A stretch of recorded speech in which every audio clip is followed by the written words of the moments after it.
কোথায় যাচ্ছেন স্যার? কি করছেন? শান্ত হন, নইলে আমরা যে ধরা পড়ে যাব। ছেড়ে দাও আমায় হিমানি। এতদিন ধরে ওরা আমার বিরুদ্ধে ষড়যন্ত্র করেছে, আমাকে বোকা বানিয়েছে। ওদের কথা মতো সব পাপ কাজ করেছি আমি।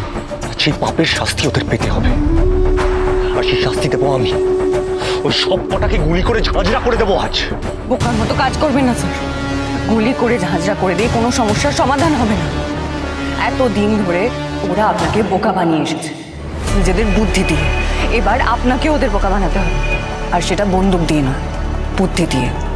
আমার আর কোনো বুদ্ধি কাজ করছে না হিমানি। আমার বুকের মধ্যে একটা আগুন জ্বলছে, এই আগুন সহজে নিভবে না। এই আগুনে আমি যে ওদের পোড়াবো আজ। আর সেই আগুনে আপনি নিজেও শেষ হয়ে যাবেন। আগুন চেনে না কে তাকে জ্বালিয়েছে, সে শুধু দেখে তার সামনে কে আছে, যাকে সে জ্বালে। আপনি শান্ত হন, নিজেকে সামনে ভেবে দেখুন ওদেরকে মেরে ফেলে কি হবে। এতদিন ধরে ওরা আপনাকে দিয়ে এই ধরনের পাপ কাজ করিয়ে এসেছে, আর আজ আপনি জেনে শুনে নিজেই সেই পাপ কাজ করতে যাচ্ছেন। তাহলে কি করবো হিমানি আমি? বলো তুমি কি করবো?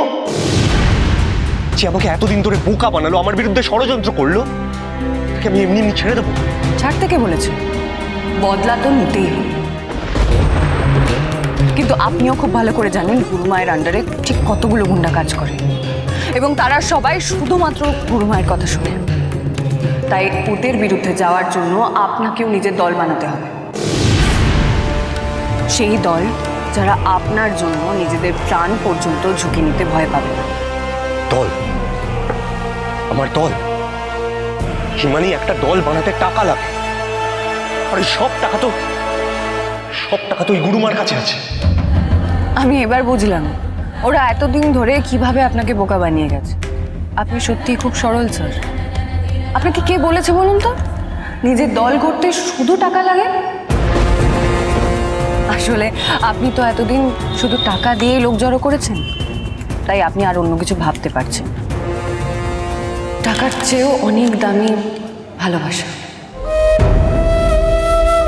আপনি ভালোবেসে লোকের কাছে যান, লোকেরাও ভালোবেসে আপনার কাছে আসবে, আপনার পাশে দাঁড়াবে, আর তারপর সেই সব মানুষদের একসাথে জড়ো করে ওই তামিনী আর তামিনীর গুন্ডা বাহিনীকে আইনের হাতে তুলে দিতে হবে।